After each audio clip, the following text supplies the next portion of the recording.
Ça veut donc dire que ceux qui ne sont pas enlevés seront dans ce genre de test. C'est-à-dire que vous devez prendre position. Ceux qui ne seront pas enlevés, ils seront dans ce genre de tests. Parce que, souvenez-nous, quand on sera enlevé, des êtres spirituels descendront sur la terre. Ils vont imposer le rythme de vie. Donc si pour ton Dieu, tu sais les mots, comment ils vont te violer. Oui, frère. L'église sera enlevée. Oui. Ceux qui vont rester, c'est ceux qui font partie de l'église. Voilà. L'église est constituée de deux groupes. Il y a les vainqueurs et les gens qui traînent le pas. Oui. Donc ceux qui traînent le pas doivent rester. Absolument. Donc ceux qui ne marchent pas dans la sanctification doivent rester. Nous y voilà, arrivons ici. Prenons Israël comme le type. Lorsque Israël sort de l'Égypte, d'accord, une fois de plus, on va arriver jusqu'à Kades Barnea. Quelqu'un dit Kades Barnea. Quand Israël sort de l'Égypte, c'est le type des gens qui sont rachetés par Christ. Tous les Juifs sont sortis, n'est-ce pas? Donc sur ce point, on est égalitaire. Tous ont été abrégés de la même parole, de la même prédication. Lorsqu'il s'agit maintenant de la promesse, pour entrer dans la promesse, 2 personnes sont entrées. 2 personnes sont entrées. Tous ont été sanctifiés. Écoutez très bien. Je veux que vous me répondez pendant que ça n'est pas parlé. La sanctification ne fera pas que quelqu'un soit enlevé. C'est pas ça.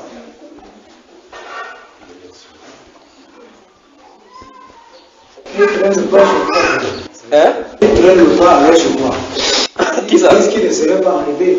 C'est ça qu'il veut. Elle a traîné le pas. C'est ça qui veut arriver. C'est exactement pour ça. C'est pour ça qu'il dit d'autres choses. L'autre chose, c'est que la sanctification, c'est pas ça qui fait qu'on soit enlevé. C'est une partie de la chose. Maintenant, regardez. Dans Matthieu 25, s'il y a un passage qui est clair dans la Bible, c'est Matthieu 25. Dans Matthieu chapitre 25, on fait état de 2 groupes. Vierge, quelqu'un dit vierge. Sage. Vierge folle. On dit elles sont vierges. Pourquoi? Non, naturellement. Tu as vu, n'est-ce pas? Donc, sur ce point, ils sont égalés. Et elles sont en égalité. Donc, les deux sont sanctifiés. Vous avez compris? Jésus avait prié, frère, sanctifie-les par ta parole. Ta parole est vérité. C'est pas ça? Donc, ils sont sanctifiés par le sang de Jésus. N'est-ce pas? Ok. Maintenant, la deuxième chose, c'est que les deux ont la lampe. Chacune a les lampes. Donc, chacun a la parole. C'est accessible. La différence maintenant, c'est que l'autre ici, en plus de la lampe, en plus d'être sanctifié, a l'huile. L'autre ici n'a pas l'huile. Donc tu peux vivre dans la sanctification, ça fait baptiser le Saint-Esprit. Celui qui est baptisé le Saint-Esprit, qui a compté jusqu'au baptême, c'est lui qui a enlevé. Donc tu penses que le baptême, je ne parle en langue. Tu es venu en retard. On a tellement parlé, mais on va quand même y revenir. Mais pour le faire, on peut quand même répondre sur le point. Donc vous voyez la situation là, n'est-ce pas? Vous voyez là où on se trouve, n'est-ce pas? L'inquiétude que le frère là a, c'est grave. Vous parlez de l'ère où on vit maintenant. Je veux que la chose qu'on a dit tout à l'heure, il faut qu'on comprenne. Vous pouvez être sanctifié. Je vais prendre un exemple simple pour que vous compreniez. C'est pas vrai ça. Les méthodistes, ceux qui sont sortis des groupes méthodistes, les méthodistes sont les gens, s'il y avait les gens qui vivent dans la sainteté, il n'y a pas plus que les méthodistes. Je ne parle pas des méthodistes dépourvus de sens maintenant qui commencent à marier les pasteurs homosexuels. Donc les méthodistes authentiques qui sont sortis dans les années 1800, les méthodistes vivaient dans la sainteté. Les femmes se couvraient totalement comme ça, parce que tu ne peux pas voir même le pied d'une femme. Alors, un serviteur sort et dit que frère, c'est bien. Il faut que vous receviez le baptême du Saint-Esprit. Il dit que non, le temps des miracles était passé. Oui, la sanctification. Souvenez-vous, je vous avais expliqué qu'il y en avait 3 œuvres qui doivent être accomplies dans le chrétien. Il y a l'œuvre de la justification, l'œuvre de la sanctification, puis vient le scellement. C'est le scellement donc qui fait fonctionner, incorporer la personne dans le corps, qui fait que la personne soit fonctionnelle pour le royaume. C'est ça qui incorpore la personne dans le corps de Christ. Et c'est ce corps de Christ qui est appelé son épouse. Si quelqu'un n'a pas l'esprit de Christ, il ne lui appartient pas dans le sens où il n'est pas dans son corps. Donc on peut être disciple de Jésus-Christ sans avoir son esprit habitant en soi. Vous comprenez? On peut être disciple de Jésus-Christ sans avoir son esprit habitant en soi. Alors, observez ceci. Pour que vous compreniez ça dans les types, avant que je m'arrête là-bas, vous comprenez ça dans les types. Lorsque les ustensiles du sanctuaire avaient été donnés sous l'ancienne alliance, la Bible déclare que Moïse, pour les mettre au service, pour les consacrer à l'Éternel, a dû asperger le sang de l'alliance sur les ustensiles. Donc, si on prend n'importe quel verre, donnez-moi quelque chose, n'importe quoi là, une goutte d'eau. Voilà. Supposons donc que ces choses-ci ont été fabriquées par Aurélia. N'importe qui fabrique ces choses-ci. À l'instant, ça arrive devant le sacrificateur. On dépose là-bas. Lorsqu'on dépose, regardez bien, le fait qu'on ait choisi, parce qu'il y a ça plusieurs, voici par exemple un. Le fait, écoutez bien, pour vous saisir l'œuvre de la grâce. Il y en a plusieurs. Le fait que Dieu soit venu choisir plutôt ceci, c'est l'œuvre de la justification. Le seul fait d'aller choisir cette personne-ci, c'est l'œuvre de la justification. Lorsqu'il choisit ceci, ce n'est pas encore fini avec la personne. Il a choisi parce que le but, c'est pour qu'on boive l'eau avec. Le but que Dieu attend de ces choses, c'est qu'on puisse mettre le coup boire. Alors, qu'est-ce qu'il fait? On asperge le sang. Alors, on sanctifie. Sanctifier, ça veut dire que nettoyer pour être mis à part pour le service. Pour le service. Mais ça n'a pas encore commencé à être utilisé. D'accord? À l'instant, le sacrificateur vient maintenant prendre cela pour commencer à utiliser maintenant. Alors, ça c'est l'étape du baptême du Saint-Esprit. Donc maintenant, il est entré en service. Tant que les trucs sont sanctifiés et que c'est mis là-bas de côté, ça n'est pas encore entré en service. Donc aucun chrétien ne peut être fonctionnel sans le baptême du Saint-Esprit. Tout ce que tu vas faire, tu vas seulement essayer. Aucun chrétien. Pourquoi, mes chers frères? Parce que le ministère du chrétien, normalement, c'est le ministère spirituel. Et c'est les dons spirituels avec lesquels on fonctionne. On ne peut pas avoir l'habilité, les capacités humaines. Et pour que tu aies cette habilité spirituelle, il faut que tu sois incorporé dans le corps. Et quand on est incorporé dans le corps par le Saint-Esprit, il disparaît dans les dons. Puisque Jésus était avec les apôtres, pendant qu'il était avec les apôtres, on chassait les démons sur le lieu de savoir. Mais plus tard, quand il s'en va, il a dit vous restez à Jérusalem jusqu'à ce que vous receviez la puissance. Absolument. Et ça a passé quel temps, donc, c'est le. Vous comprenez, mes bien-aimés frères? Donc, ça, le baptême du Saint-Esprit, quelqu'un n'est pas chrétien, au sens du Bible. Demande ton voisin, es-tu chrétien? Ou bien tu usurpes ces titres? Vous ne voulez plus parler. Hein? Demande ton voisin, est-ce que tu es chrétien? Est-ce que tu es chrétien? Au moins, tu voles seulement le nom là. Donc, c'est le baptême du Saint-Esprit qui incorpore dans le corps, maintenant. Écoutez très bien. Si tu as donc ce baptême du Saint-Esprit dont parle la Bible, tu sois n'importe où, à n'importe quel heure, si à l'enlèvement, tu vas partir de toute façon. Parce que Dieu ne peut pas retirer son esprit en toi et te laisser. On se comprend là? Donc là où nous sommes, si tu sais qu'il y a un baptême du Saint-Esprit en toi, sache que l'enlèvement a lieu, tu ne partiras pas. C'est seulement simple. Et ce qu'on a dit d'après par rapport à ce qu'on a dit à l'enlèvement, on a dit que l'enlèvement peut avoir lieu à tout moment, même maintenant. Comment faire pour avoir? Comment se trouvera pour la leçon de comment faire pour avoir? Frère, tu as bu la bouillie tout à l'heure. Là où tu me regardes comme ça, tu peux me prouver que tu as bu la bouillie. Mais là où tu sais que tu as bu la bouillie. C'est-à-dire que quand tu manges la sagesse, tu sais. Absolument. Vous savez que c'est la même personne qui répond chaque fois, non? Donc celui qui a bu, il sait qu'il a bu. Donc s'il reste à dire que non, tu as soif. Comment tu peux savoir que c'est moi qui sais si je soif ou pas? Frère, regardez-moi. Là où vous êtes assis là maintenant. Si vous n'avez pas le Saint-Esprit, vous savez en vous-même que vous n'avez pas le Saint-Esprit. Ok, puis quelqu'un dit pour faire. Suivez attentivement. Il dit que là où vous êtes, dis à ton voisin, ne te trompe pas. Dis si tu es pauvre en esprit, alors la promesse est pour toi. J'ai reçu qu'il y a l'animaux qui voit votre visage et vos yeux pendant qu'il parle comme ça. Donc s'il n'y a pas le Saint-Esprit habitant à l'intérieur, tu saches que ce qu'on a débavardé là, ça t'a pas venu t'expliquer. On t'avait dit que quoi là déjà? Donc le pourquoi t'avais dit que quand il va venir, il faire quoi? Tu dis que tu vas devenir la belle. Yo, on m'en parle. Le baptême de Saint-Esprit. Oui. Parce que j'ai appris que le baptême de Saint-Esprit, c'est pour parler la langue. Voilà. Donc tu vois, frère, étant depuis ta question, c'est venu finalement, n'est-ce pas? Dès qu'on règle ce problème, ça va l'inquiéter ici. Maman, qui t'a dit ça? Le pasteur. C'est dans le cours biblique qu'il a dit ça. Hein? Le moment de le baptême de Saint-Esprit. C'est que quand personne parle en langue, c'est qu'elle a reçu le Saint-Esprit. Donc, tu veux qu'il parle en langue maintenant, j'explique. Ce n'est pas ce que Dieu lui dit dans la Bible. Si le pasteur a dit ça, il a menti, d'accord? Il dit que quand tu reçois le baptême de Saint-Esprit, tu vas parler en langue. C'est dans le livre du pasteur là, que c'est écrit comme ça. Pas dans le livre qui est devant toi, d'accord, maman? Ouais. Bien aimé, vous voyez où l'église se retrouve, à cette heure où l'église se trouve? Vous voyez où l'église se trouve, n'est-ce pas? Vous voyez où l'église se trouve? la prochaine séance qu'on va faire, puisque nous sommes en train de parler sur l'enlèvement, on ne peut pas quitter ce thème-ci sans savoir comment être prêt pour l'enlèvement. Qui sera enlevé? Les questions ont été répondues et comment remplir la condition. La condition sine qua non, c'est le baptême du Saint-Esprit. Maintenant, si le baptême du Saint-Esprit, maintenant, la vie conséquente va suivre. On est d'accord, n'est-ce pas? Ce n'est pas qu'on essaie de vivre la vie sans être à l'intérieur. On est d'abord avec le baptême avant de vivre la vie. Sinon, on sera en train d'essayer par soi-même, d'accord? Donc, il faut que ça soit clair, il faut qu'on examine. Maintenant, aucun verset dans la Bible ne dit que si tu es baptisé du Saint-Esprit, tu dois nécessairement parler en langue. Aucun verset dans la Bible ne dit cela. Le but de cette... Donc, frère, il peut prêcher en même temps. Allumez-moi ici. Je disais même qu'on parle. Merci, regardez-moi maintenant bien.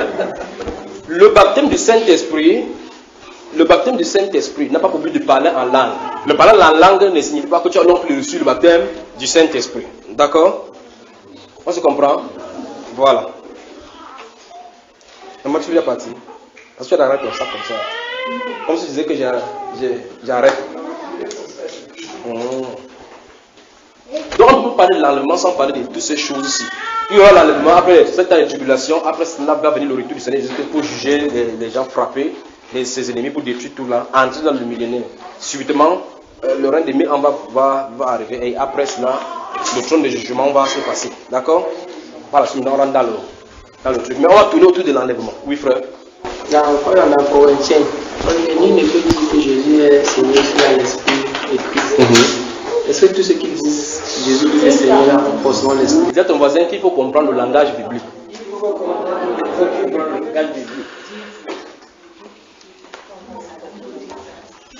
La Bible dit dans 1 Corinthiens chapitre 12, le verset 1, que nul ne peut dire Jésus-Christ est Seigneur si ce n'est pas le Saint-Esprit. Tu veux lui dire quoi? Tu veux lui dire Jésus est Seigneur. Je vais reposer la question autrement. Frère, tu as le baptême du Saint-Esprit? Oui, c'est frère, il est sûr de le regarder. Vous savez, il est sûr de le regarder. Vous savez, vous voyez la réponse, n'est-ce pas? Même sans répondre, vous savez quelle est la réponse. Mais je crois que ce n'était pas le Saint-Esprit qui avait dit Jésus est Seigneur. Tu penses que quand Satan prend ce livre-là, il dit quoi? Hein? Attendez, je vais vous expliquer quelque chose là, vous. Si vous avez participé dans les gens qui cherchent des démons et autres, les messages, je vais vous expliquer quelque chose. Pour que vous compreniez ces choses. Avant vous devoir, on prie pour quelqu'un comme ça là. Quelqu'un est possédé. La personne tombe, si vous attendez, il dit Jesus. La personne dit Jesus. Oui, la personne qui est possédée dit Jesus. Ok, puis si ça vous scandalise, il va rentrer dans la parole. Parce que ça c'est l'expérience, il rentre dans la parole. Ma Bible me fait comprendre dans le livre des Actes des Apôtres chapitre 19 à partir du verset 10 en descendant que plusieurs juifs, les seuls fils de Sceva, sont allés voir un homme dans lequel il y avait des démons. Ils ont commencé à chasser. Voici ce que le démon à l'intérieur de ces personnes leur dit. Je connais, je sais qui est. Qui prononce? Il prononçait quoi? Okay. Le démon prononçait quoi? Ça a fait qu'il tombe un peu comme ça. Ok, je vais vous expliquer maintenant. Le nom Jésus, Yehoshua, a été donné par aux démons, aux personnes que Dieu s'est choisies, à eux, pour que derrière l'autorité de ce nom-là, il dit, toute autorité dans le ciel sur la terre m'a été donnée. Allez. Donc s'il dit allez, si à toi il a dit allez, tu fonctionnes, allez, si on a dit allez, frère, je veux que vous sachiez la différence là maintenant. Il y a la différence entre dire, je te chasse au nom de Jésus, au nom de Jésus, au nom de Jésus. Ceci, c'est la récitation. Déjà, il va donner les mots de tête par la suite. Alors, lorsqu'il ordonne que va, mets la main. Quand tu avances, quelqu'un a dit va.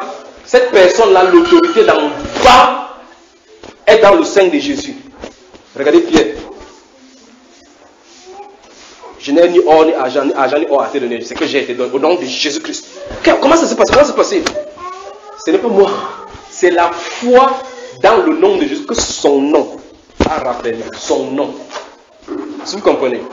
Donc, prononcer le nom de Jésus-Christ, au nom de Jésus, que les démons chassent, vous allez le voir là-bas.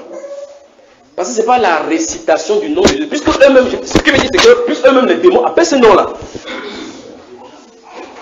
Vous me saisissez, n'est-ce pas? Je connais qui tu es. Tu es le fils du Dieu très haut. Vous parlez. C'est pas le démon qui a prononcé ce nom-là devant lui. Je sais qui tu es.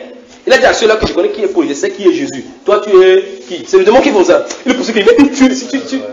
Le démon. Donc, parce que quand il avait dit, au nom de Jésus, quitte devant, vous quitter. Vous parlez. Si l'autorité ne vous a pas été donnée, vous ne pouvez pas marcher. Il dit si l'autorité n'a pas été donnée. Frère, tu peux même être envoyé à ces circonstances-là, il ne te donne pas cette autorité. Écoutez très bien. Luc chapitre 10, verset 19. Je vous ai donné autorité de marcher sur le serpent, sur les scorpions, toute la puissance de l'ennemi, et rien ne pourra vous nuire. C'est ça? Et rien ne pourra vous nuire. Le chrétien est-il malade? La maladie vient de qui? Hein? Je recommence. Suivez-moi tout simplement. Je vous ai donné pouvoir sur tous les serpents, sur les scorpions, rien ne pourra vous nuire. Rien de cet ennemi-là ne pourra vous nuire. La maladie vient de qui? Les chrétiens peuvent être malades? Ok, ça veut dire que cette autorité fonctionne encore sous réserve de l'utilisation par Jésus.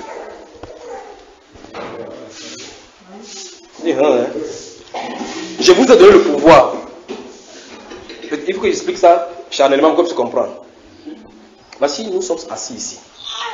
Voici une télévision, quand quelqu'un dit que c'est sa télévision, il a volé. La loi dit que le policier doit, pour qu'il a un mandat de juge qui doit venir pour ces choses-ci. Alors le mandat de juge qui va donner au policier d'entrer, qu'il puisse entrer pour faire les investigations, est délimité par le temps, parce qu'il s'agit d'un cas spécifique. Quand il vient avec ce mandat-là, il présente, il fait ce cas, si ça passe, le lendemain il peut venir avec le même mandat. Pourtant, il est toujours policier. Pourtant, il a reçu le mandat hier. Mais ce mandat ne fonctionne pas dans chaque cas. Il peut sortir de cette maison aussi, aller à l'autre maison, que vous êtes rentré à d'arrest, parce que le juge a donné telle chose. C'est-à-dire, pour chaque puissance de l'ennemi qui vient en devant de toi, c'est Dieu qui se réserve étant le maître autorité pour te dire instantanément ce qui doit être fait. Autrement dit, frère, ok, tu as reçu le don de guérison, oui. Ok, guérir toutes les maladies, on voit. C'est possible? Ça veut dire que vous avez saisi alors donc. Ça veut dire que malgré que j'ai des dons des miracles, des dons de guérison, je ne suis pas à même de décider d'utiliser ces dons-là pour guérir n'importe qui. Alors, si je ne suis pas à même d'utiliser ces dons pour guérir n'importe qui, ça veut dire que cette autorité qui m'a été donnée, c'est sous condition, sous son contrôle.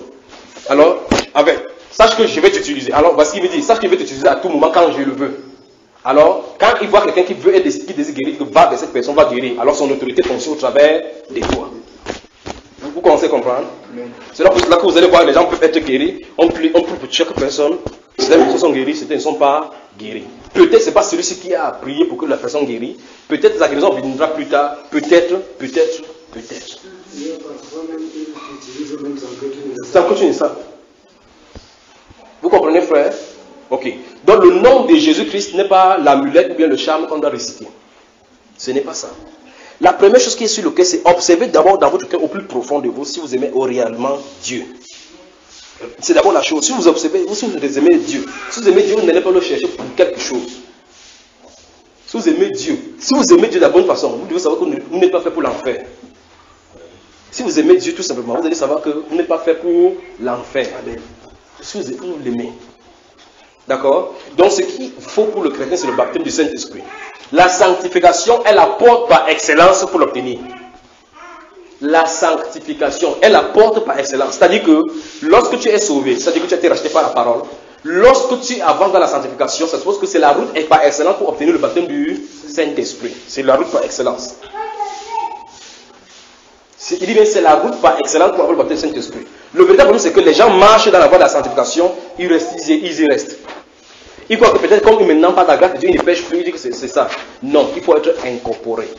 Comme par exemple, on va marcher de l'Égypte jusqu'à Kades Barnea, on est à l'intérieur là-bas. La promesse n'est pas à Kades Barnea. Il faut franchir les 2 jours de marche de Kades Barnea pour entrer à Canaan. Canaan est un symbole du baptême du Saint-Esprit du serment. Tu comprends, frère?